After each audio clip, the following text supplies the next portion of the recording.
Good morning, everyone, and welcome again to the Maciel Carey's webinar on California's lead standards, which are getting an update.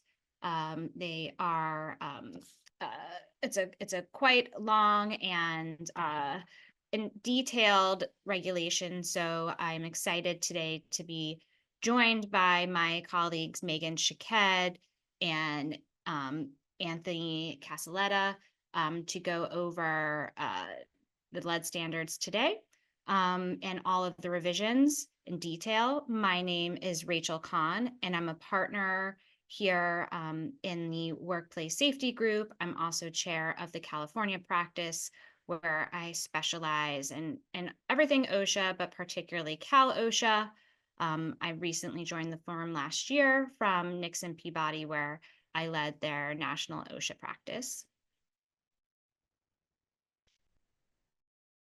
My partner, Megan Shaked, who is a lead out here in both the workplace safety and employment law practice, and she is in the San Francisco office as well. And she has a wide-ranging practice, not only for Cal OSHA related inspections, investigations, and enforcement actions, but also defending employers in employment litigation, administrative actions, and counseling on both employment laws and OSHA regulations. And we are very excited to have a special guest on our California webinar series today, Tony Casaletta, who is actually from our Michigan office. Tony has 18 years of experience with Michigan OSHA in a variety of roles. And we are very excited for him to join us today. He does all things OSHA, and he has a industrial hygiene background, a master's in it, and so he is going to be our expert today in lead as well. So we certainly have a great team and a great panel to walk you through this. And with that, we'll give you our agenda for today. We'll start with a brief background, and then I'm going to turn it over to Tony and Megan to give us the additional background on Fed OSHA, lead in general industry, lead in construction, and we're going to round it out with tips and strategies for compliance.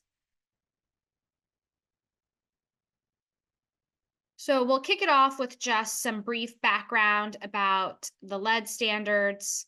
You know, per Cal OSHA, the catalyst for these proposed revisions was the existing requirements were based on more than 40-year-old lead toxicity information and medical and epidemiological data. This was also spurred by recommendations from the California Department of Health that were seeing additional data around lead, and in particular, the CDPH recommendations for PELs and action levels were actually different than what Cal OSHA ended up revising the standards for, and the CDPH was actually much lower, but because of feasibility concerns, and we'll talk about that more in today's webinar, Cal OSHA did go with a higher PEL than the CDPH recommendations. And in terms of the history of the Cal OSHA rulemaking, March 2023 were the proposed revisions, public hearing April of 2023, a 15-day notice in July of 2023, with the second notice in October. The appeals board adopted in February of 2024, and this was controversial revisions, and we'll talk about that in a minute. But although there were several advisory committee meetings prior to this was, in terms of a year turnaround for rulemaking for Cal OSHA, is actually pretty quick for them. And that standards board vote was a 5-2 vote.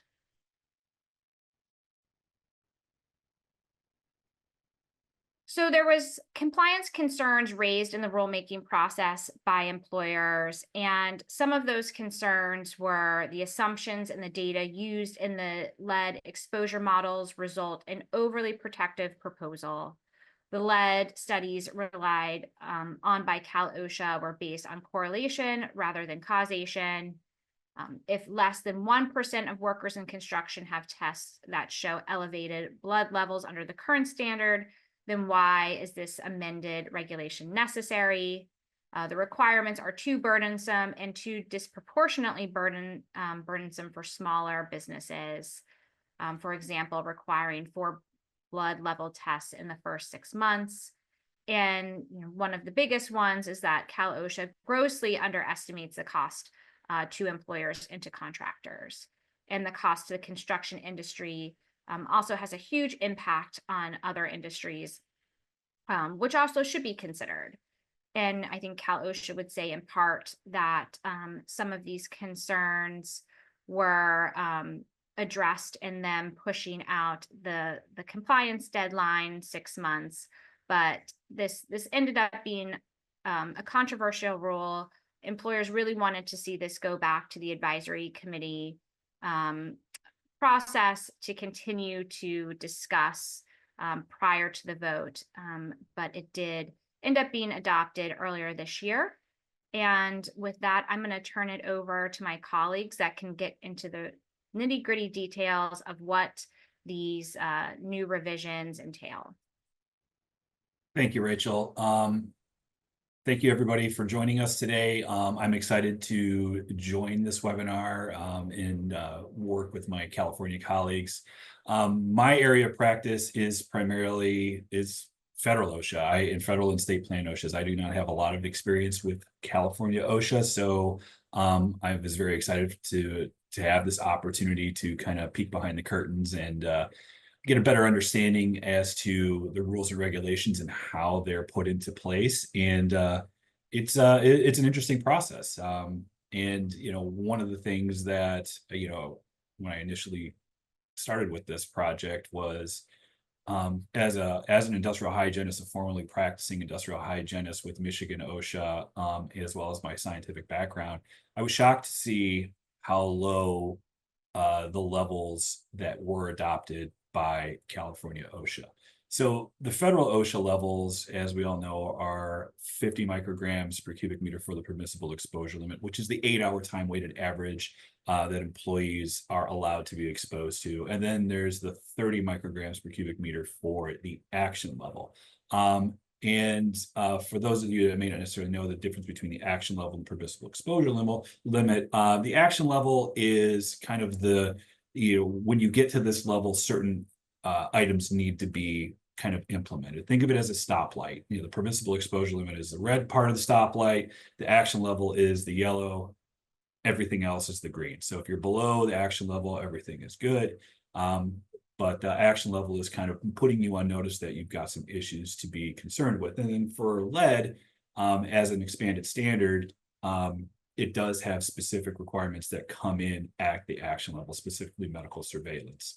And then when you drop that from 30 micrograms down to 2 micrograms for the action level, it brings a lot of employees that may or may not necessarily really be adversely exposed into the fold for medical surveillance. So again, it was very interesting to see the distinction and how low Cal OSHA was willing to drop for these levels. I also did a little bit of research and looked at the other state plans throughout the country, and most, if not all of them that I had looked at, were right around the 50 micrograms per cubic meter for the permissible exposure limit and 30 micrograms for the action level. And it's what I would have expected to see with these other state plans, in that they're consistent with the National Institutes of Occupational Safety and Health, which is NIOSH, which also has a recommended exposure limit of 50 micrograms, as well as the American Conference of Governmental Industrial Hygienists, or ACGIH, which sets threshold limit values at a time-weighted average of 50 micrograms per cubic meter. And it's important to note that both NIOSH and the ACGIH, those are non-enforcement entities. Those are research entities that are looking and continuously looking and investigating health effects, specifically for occupational exposure in general industry and manufacturing and construction. So the levels that are being promoted by these agencies and consistent with federal OSHA, I would say that, based on these studies that, these are protective. However, Cal OSHA, did do some research and some due diligence, and I'm not knocking them for what they did. I was just shocked to see how low they were. But, as far as outside of California, these are the exposure levels and limits that you can expect to see.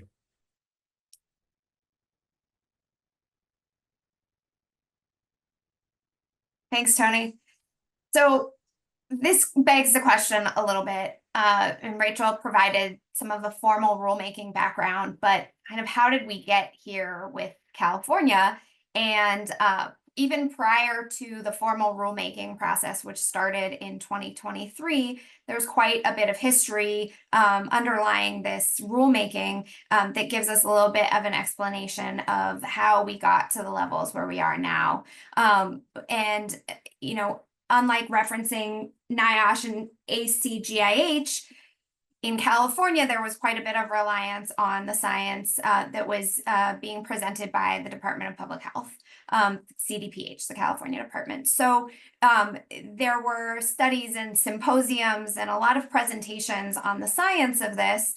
And Cal OSHA emphasized during their presentation to the Standards Board ahead of the February 2024 vote that the state agency believed essentially that any levels of lead exposure were bad for health. And so Cal OSHA felt very strongly that they were taking a reasonable compromise position in bringing the levels to where they are in the regulation now, which is, not as low as the state agency were setting them. Now, we know that there was quite a bit of pushback still from the regulated community on not only the science behind the studies and the decisions that were being made, but also the feasibility. And so we saw over the course of the relatively short formal rulemaking process, some compromise positions in the final version to account for some of those concerns. So what we had is in February of this year, the board approved the regulations. There are changes to both the construction industry version of the lead standard, which is in section 1532.1, as well as the general industry standard, which is in 5198. Each of those standards also have a set of appendices. And Tony will speak a little bit to the detail of this in a moment, but those two things combined, the fact that there are two standards and each standard has appendices, resulted in a full rulemaking package of 170 pages. So there's quite a bit of detail. We won't be going into all of the detail, but wanted to provide a high-level overview of the changes and highlight the fact that there are kind of a few levels of delayed implementation. So the one is that the changes go into effect January 1, 2025, acknowledging that employers who are impacted by this change need time to adjust. And there was also a recognition that things like public works projects that may have been bid on quite some time ago may be in the middle of their projects, and it wasn't practical to adjust on a quicker time frame than this. There's also some additional requirements within the standards in construction and general industry that have even more of a delay. There's some set of them that are delayed till 2026. And then there are certain action levels that have a delay of longer than that over the course of 5 years. Yeah, and to piggyback what Megan had just stated, the text approval is over 170 pages, and there is a significant amount of detail in the regulation, especially with the revisions. But the text that we've reviewed and what is available is essentially the red line version of the text. There's not there are no comments or anything like that associated with the text. It's the red line version where you can see what was deleted and what was added. And again, as Megan had indicated too, that it's not just the standard that was included in the approved in the documents, but it was also the various appendices that go along with each one of those standards, both the general industry and construction. And those appendices are very detailed when they're getting into information with regards to the medical aspects of the medical removal, and then some information on the employee explanation for the standard. So a lot of interesting information, a lot of information. But you know, as far as the amount of information that's in there, about a third of it is going to be really just the meat and potatoes of the standard. The rest of it's going to be the appendices. All right, so I know you've all been eagerly waiting for us to get into the details, but we wanted to give, again, just a reminder for those who are familiar with the lead standards. This is nothing new, but essentially, what is the lead standard requirement? It applies when there is lead present in the workplace at any level, and it requires a number of steps that employers take. So one, you need to know the exposure levels of the employees, and then certain tasks which are understood to have exposure and even overexposure beyond the limits. There are certain tasks that have to be done from the beginning. And then there are, if you either have that presumption of exposure, or you have exposure based on your checking the exposure levels, then there are a number of requirements that are in place as well. Things like respiratory protection, appropriate work clothing, protective equipment. There's medical surveillance. There are specific provisions for even removal of employees from certain tasks if there's certain levels of exposure. Not surprising, there are training requirements as part of the standard, and there are requirements for warning signs and communication to employees separate from the training. So as we get into kind of a lot of the details of the changes that are going into effect, wanted to keep in mind kind of the bigger picture of what overall what the standard requires, since we're a bit focused on kind of highlighting the changes and how the changes to the standard have expanded who may fall under the standard going forward. So we've already discussed a little bit about the permissible exposure limit and the action levels and how they've been lowered here in California. And, what's important to note is that, how these revisions are actually going to impact the employer. These lower exposure limits, both the action level and the permissible exposure limit, now lower the threshold for the requirements within the standards, and that these activate specific requirements that employers now have to follow with these lower exposures. That's going to include a written compliance program, exposure monitoring, medical surveillance, respiratory protection, personal protective equipment, regulated areas. There's a significant amount that does fall into place. And these thresholds, again, are the permissible exposure limit in 8-hour time limit, 8-hour, action level based on an airborne concentration of lead at an 8-hour time-weighted average concentration. So I'm not sure exactly how everybody is, with regards to their understanding of 8-hour time-weighted averages, but that is the average that an employee would be exposed to over an 8-hour period. And then again, one other thing that does come into play here that we, did want to mention is the additive effects of lead and other exposures to chemicals that employees may be exposed to in the workplace. So you have mercury, cadmium, and arsenic. So now that we have these specific, we're concerned about lead, but we're also concerned about mercury, cadmium, arsenic, maybe carbon monoxide, some of these other things, and how do those impact the employee exposure? Some of those have what's called synergistic effects, where you are exposed to lead, you're exposed to cadmium, you're exposed to these things, and these do have effects on the employee's specific, like central nervous system, for example. So all of those together have an exposure that directly deals with the central nervous system. However, when you start adding cadmium, arsenic, and lead, then there's going to be some compounding effects on the employee's central nervous system and some additional health effects too. And that does kind of fall into line, why, Cal-OSHA is, is interested in protecting the employees. But,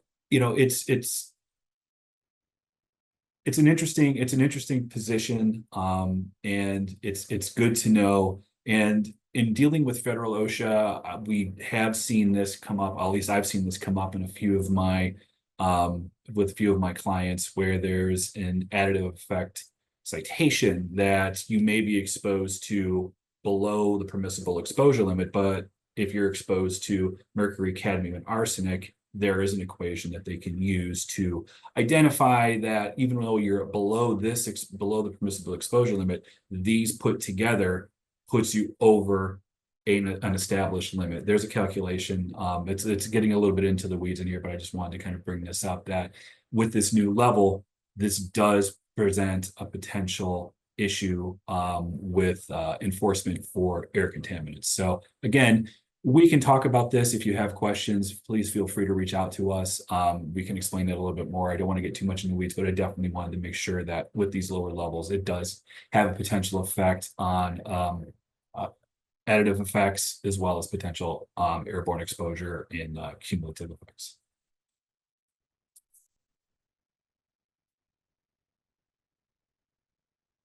So still sticking with permissible exposure limits, the old permissible exposure limit was 50 micrograms per cubic meter of air. And this, again, was consistent with federal OSHA and pretty much the rest of the United States and ACJH and NIOSH.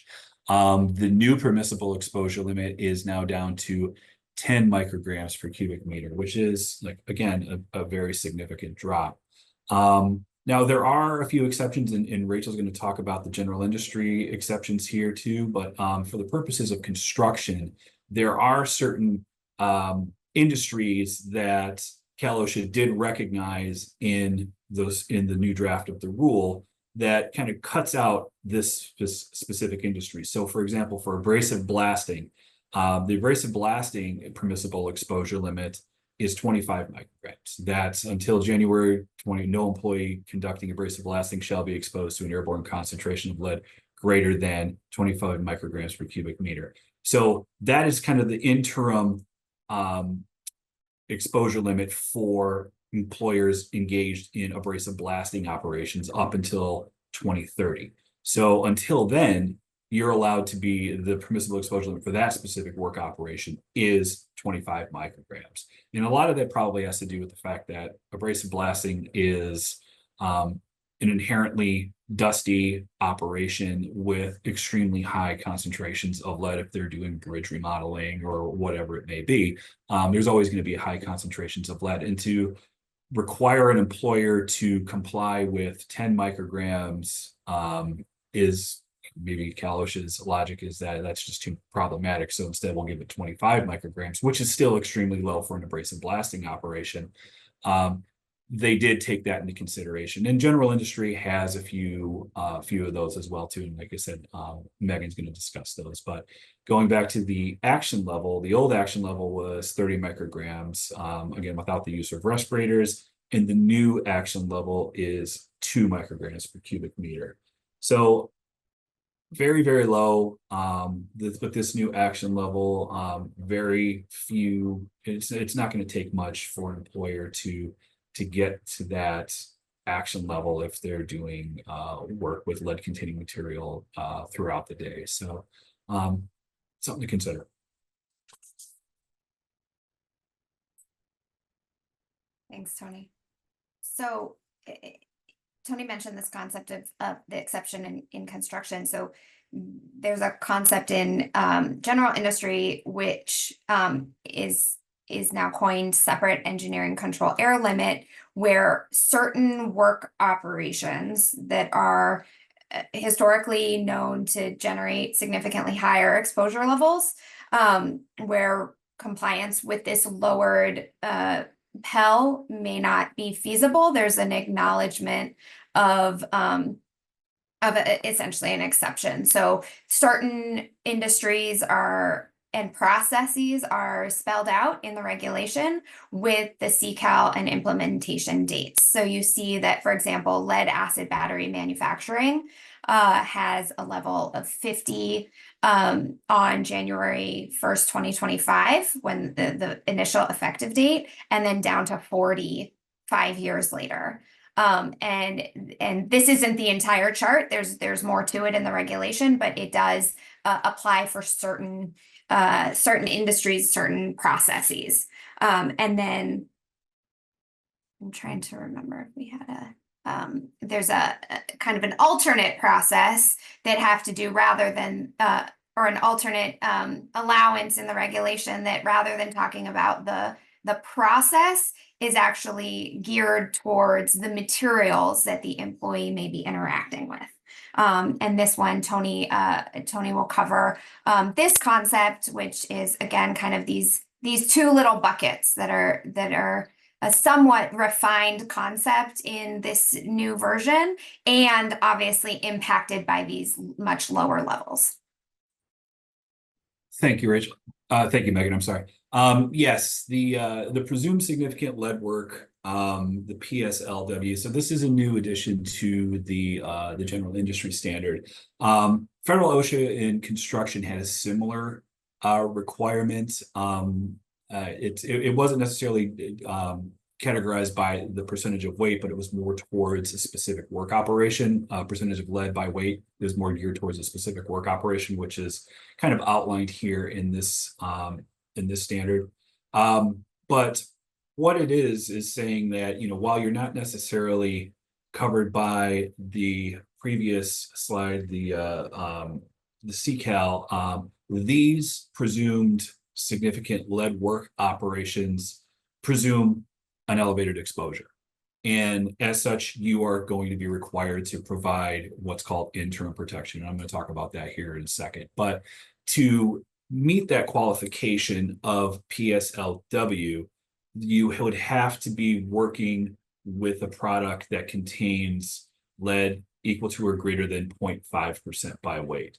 But then there's this additional word, or is reasonably anticipated to contain lead at the same concentration. So, there's these weird little catch-alls in there, but it does get into a little bit more explanation as to what specifically they're looking at and which specific industries that they're trying to focus on. So scrapping lead solder, lead bullet fragments and dust, lead sheeting, lead cable housing, lead billets, all of that is going to be expected to have significantly high lead exposures. So instead of including those in the CCALs, they're saying, all right, this type of work is going to be a presumed significant lead work. And therefore, if you don't have an exposure assessment, if you do not know exactly what these employees are going to be exposed to, you have to assume an overexposure, and you're going to have to implement what's called interim protection. Torch cutting on scrap metal is another type of industry that there is consistently high levels of lead. And a lot of that is just going to be based on the coatings of metal that's being cut and recycled. But there is an exception to this, and so the exception in the standard is that these activities do not constitute a PSLW when the total combined duration of lead exposure resulting from altering and disturbing and torch cutting is less than 8 hours during any 30-day period. So meaning if you're doing less than 8 hours in a month, that would not be considered a PSLW, and therefore you would not have to implement the interim protection. So what is interim protection? Until an employer performs and actually determines what employees are exposed to, the employer shall provide employees performing those tasks with interim protection as follows. So that's going to get into appropriate respiratory protection. And they reference, half mask respirators with N100s, R100s, P100s. If we're not talking N95s, these are specialized, N100s. These are more protective higher quality filtering face pieces. And then there's the caveat here that greater protection may be appropriate when employees are performing tasks such as welding, grinding, torch burning, torch cutting, and cleaning up empty bullet traps. And when they talk about greater protection, they are meaning higher, different types of respiratory protection. So instead of going from a half mask respirator, you may be going up to a full face respirator with a higher protection factor, or you may be going to a PAPR or breathing air, just depending on the type of operation and the type of exposure that you're going to be looking at. Welding on certain steels that have lead coatings on it is going to generate a very, very high level of lead. Same with grinding and torch burning if you're doing demolition or scrap metalling. And cleaning and emptying of bullet traps, those are consistently very, very high lead exposures. In addition to respiratory protection, appropriate protective work clothing and equipment also needs to be provided, and it needs to be provided and cleaned on a weekly basis for the employees.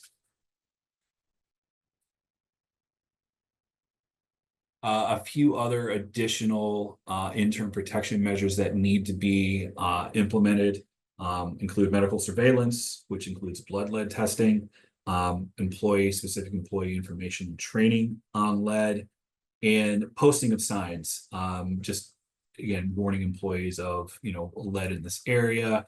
Construction has some similar requirements to it.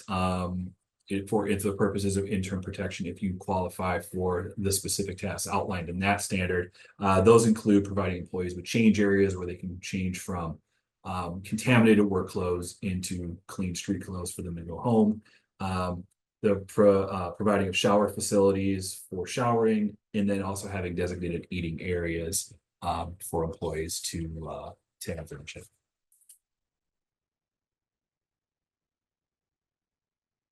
So the lead initial determination and monitoring, and this is really where you're going to see probably the greatest impact of these lower standards, is that now that those levels are so low, especially the action level, you do what you previously had, or you're previously doing that you probably did not come within the scope of the standard now does, and you need to do these initial determinations and monitor the employees to identify exactly what they are exposed to, so you can provide them with the appropriate protection. So until that's done, strike that. These are the requirements that you would have to do. So positive initial determination. So if you do the exposure monitoring and it comes back positive, these are the re-monitoring requirements that you would have to do. So additional monitoring, annual monitoring has to be performed where employee exposure levels are at or above the action level, but below 30 micrograms. So at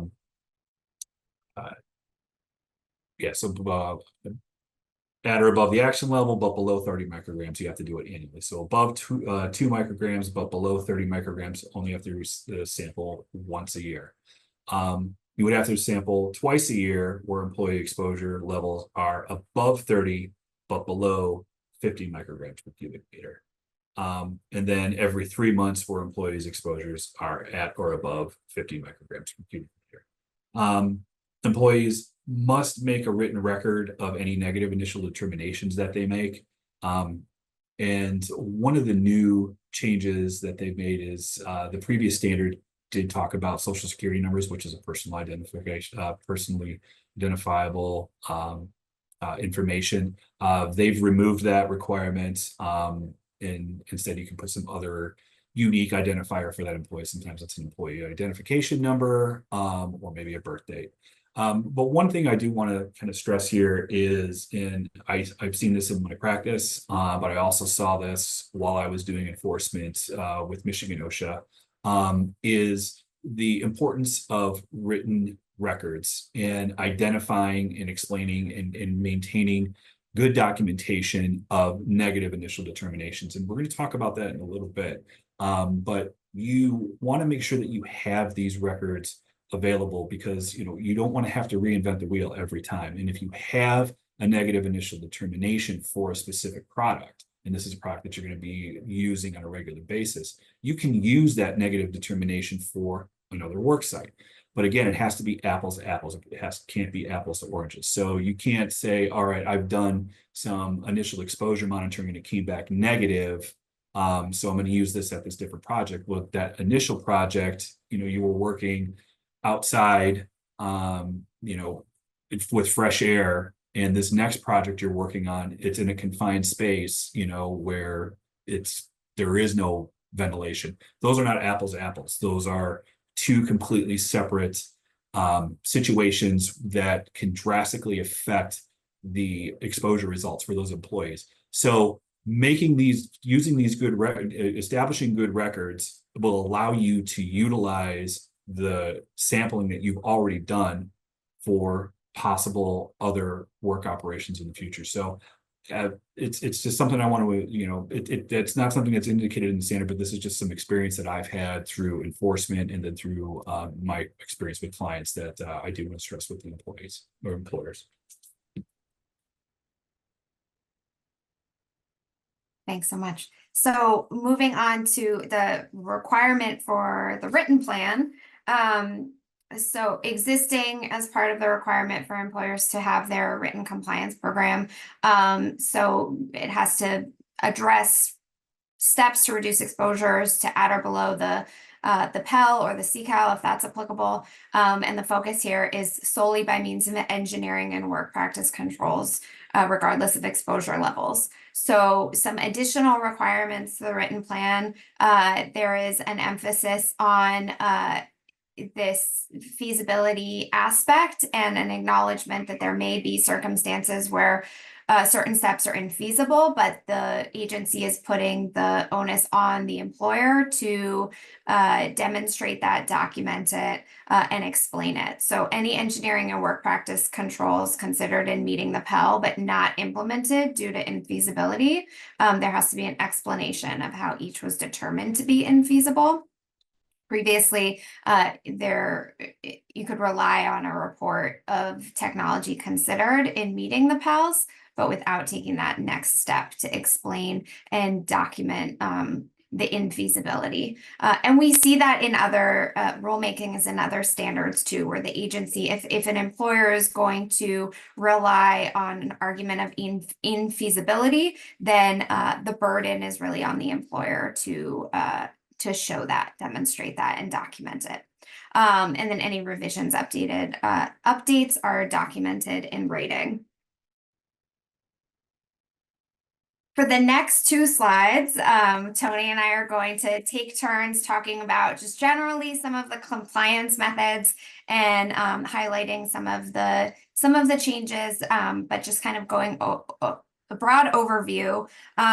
So under the category of engineering and work practices controls, administrative controls, these steps are in place to reduce and then maintain employee exposure to lead at or below the levels.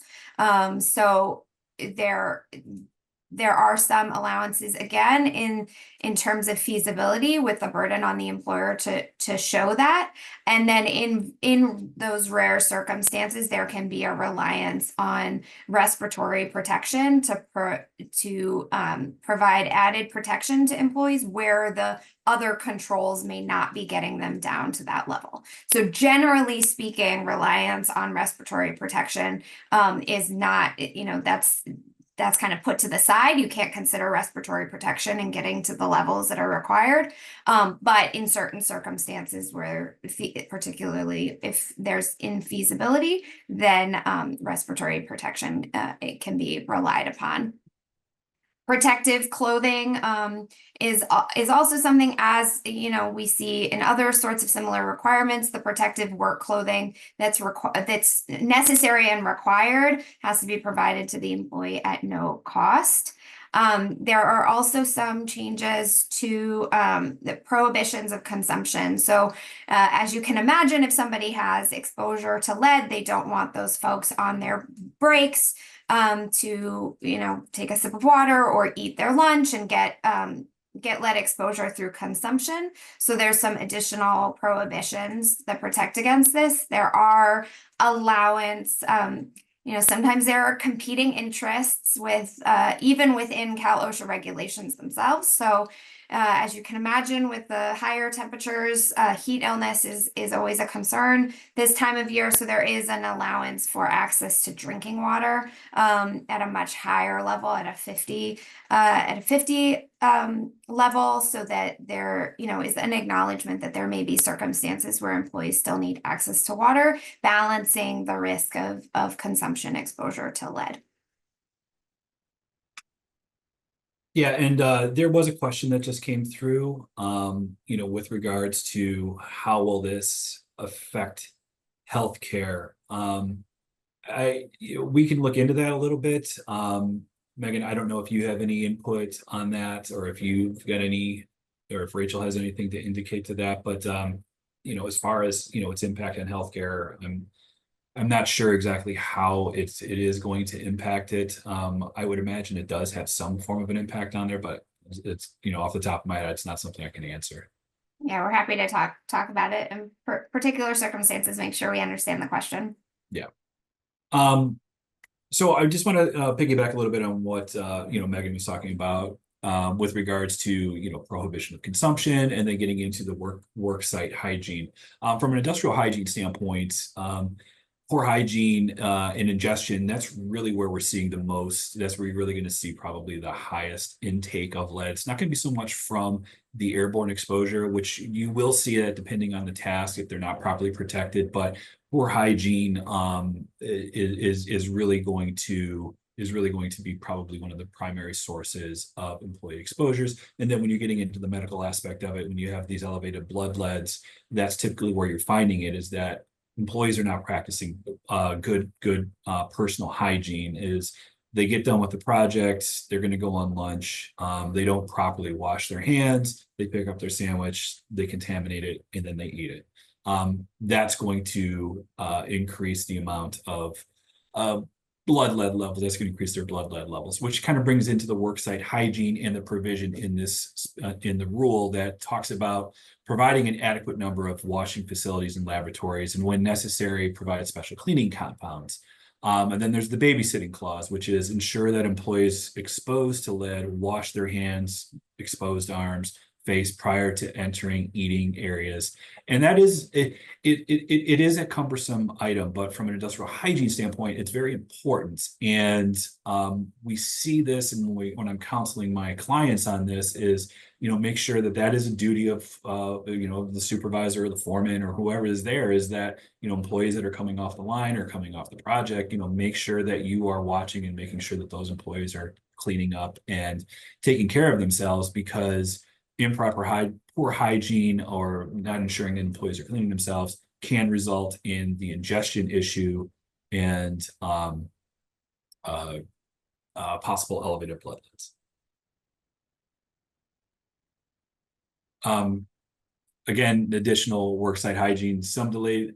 There is going to be a delayed implementation for certain projects for January 1st, 2026 for change rooms and showers. And this is going to be for exposures above the PEL. So anybody that's going to be exposed to the PEL in excess of 30, but not above 50, you have until 2026 to implement the change rooms.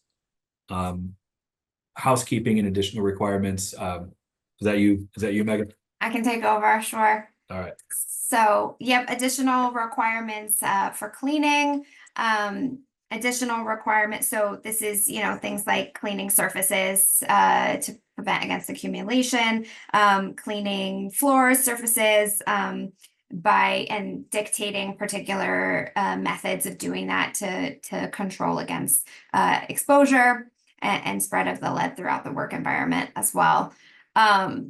Response plan, some written elevated blood level response plan, including training and instructions, must be in place for employees with certain blood lead levels, so that you have, additional measures that kick in when employees have those heightened levels.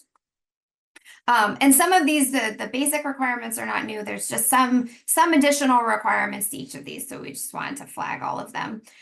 For the medical surveillance program, and these are impacted, of course, by the lowered levels. If an employee may be or is exposed at or above the action level, then the employer must institute a medical surveillance program.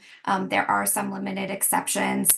And as part of the medical surveillance program, there is even, if certain thresholds are met, an allowance for removing an employee from the workplace, or at least access to the materials or work process that is giving the employee access to the lead exposure. And that's the temporary removal section.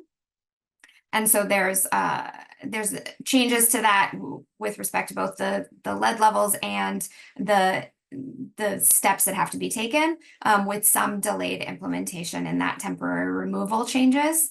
And then the training records have to be maintained for at least 3 years. So like we said, there are 2 standards. A lot of the changes are similar from the general industry to construction. There are some nuances in the construction industry regulation that we've mentioned throughout. And there are some, very, very highly technical differences if you're really in a position to need to ensure precise compliance with the regulation. Just wanted to point out one additional change, just a little bit of a language change. You'll see some of, if you're reviewing the 170 pages in quite a bit of detail, there's been just some updates, things like, gender neutral language and some slight changes to the wording that's used. This concept of different categories of trigger tasks come from kind of graduated steps of requirements based on the task that's being performed. And so rather than referencing the regulatory subsection of those different task levels, the construction edits introduced this idea of these level 1, level 2, level 3. And the way that OSHA explained this is that this is an acknowledgement of how folks in the industry refer to these. And so trying to make it a little bit more user-friendly by incorporating the language that's used by people in practice into the regulation itself. I don't know if that's even a small win, but just something I noticed that was interesting in the rulemaking, all of the rulemaking packets. So we wanted to, I know this is a lot of information, and we wanted to kind of pop back and forth between giving you kind of the high level context on how we got here, why this matters, why folks who might not, previously be thinking about the lead standard, why they should be paying attention. And we're so grateful, Tony, that you were able to join and provide your IH background and, with your history in the enforcement as well, provide that really helpful perspective. But wanted to round out the conversation with just kind of some tips and strategies and takeaways for employers who might be thinking about how to revise an existing lead protection program, or may be in a position to have to implement something new. Thanks, Megan. So yeah, just a few tips and strategies. I've covered a lot of this throughout my portion of the presentation, and I just kind of wanted to have an opportunity to just kind of reinforce it. So obviously, with the new and revised regulations, these lower rates, many different employers who previously have not been covered by the lead standard are now possibly being brought into the fold here. So we need to make sure that you're aware of the requirements of the standards, be aware of what the requirements are for the medical surveillance aspect of it because of the low action level, but also the requirements of the initial exposure monitoring. Because remember, if lead is present at your work site in any quantity, you are required to make an initial exposure determination. And then there's the PSLWs and the trigger task of PSLWs for general industry, trigger task for construction that outline specific operations where overexposure is assumed. So you need to be aware of those specific tasks. And then there's a couple of these catch-alls too, where it talks about if you may be exposed, if there's any reasonably let me give you the exact wording of it too for the construction rule. It's 1532.1 D2 B as in boy. Tasks not related, any reason to believe in excess of the permissible exposure limit. Treat as though employees are exposed above the PEL and provide interim protection. So there's not a lot of explanation in there, but it's saying that, hey, if there's a reason why you think an employee may be exposed above the permissible exposure limit, you need to treat them as such and provide them with the interim protection. So it's outlines these, specific trigger tasks, but then there's some additional language in there that talks about, hey, if there's any chance that they may be exposed above the permissible exposure limit, you need to treat them as such. Demolition and renovation work, and this is me calling back on my former industrial hygiene experience in construction. There's going to be a need for employers and contractors are going to need to sample paint and other materials where they are going to be doing some disturbance. Typically you're going to see it in older buildings. When I say older, kind of think of it as asbestos. Anything pre-1980 is really where you're going to see some of these older paints that still contain lead in them. But be aware of those. General industry, we're not going to see as much of an issue with unknown exposures because a lot of times it's going to be a little bit more production based. So I'm going to get to your question here in just a second, Wendy.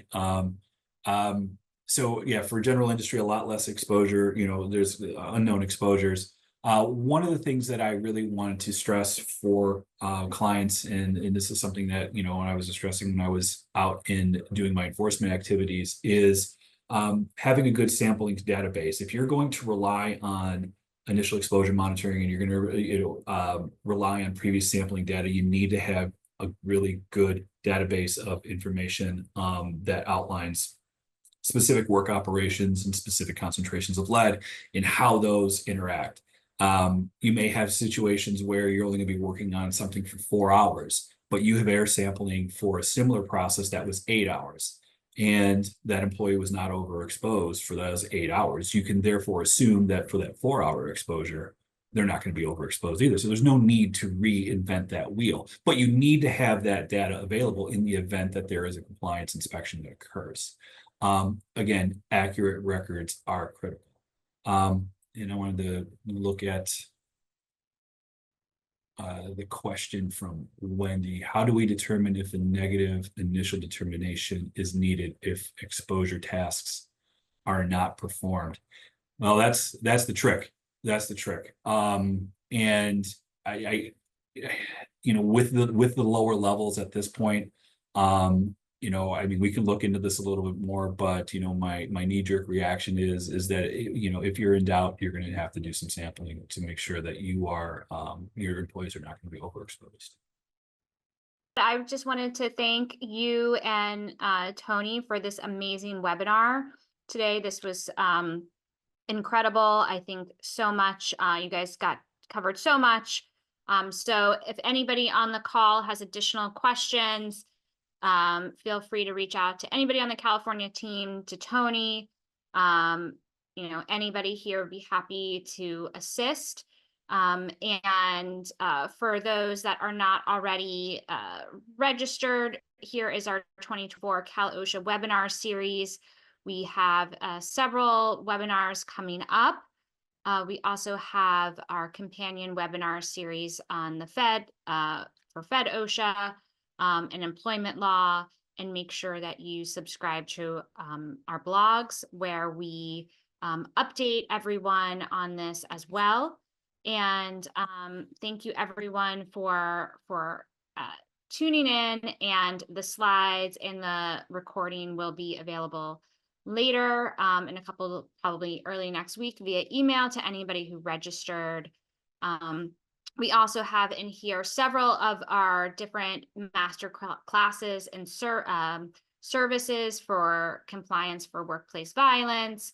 The OSHA inspection master class that is if you need assistance preparing for the new worker walkaround rule. We have been working a lot with employers on that, and we know that is something that Cal OSHA intends to adopt as well. So lots of good stuff here that we can help you with. So thanks for tuning in, and hope to see you on our next webinars.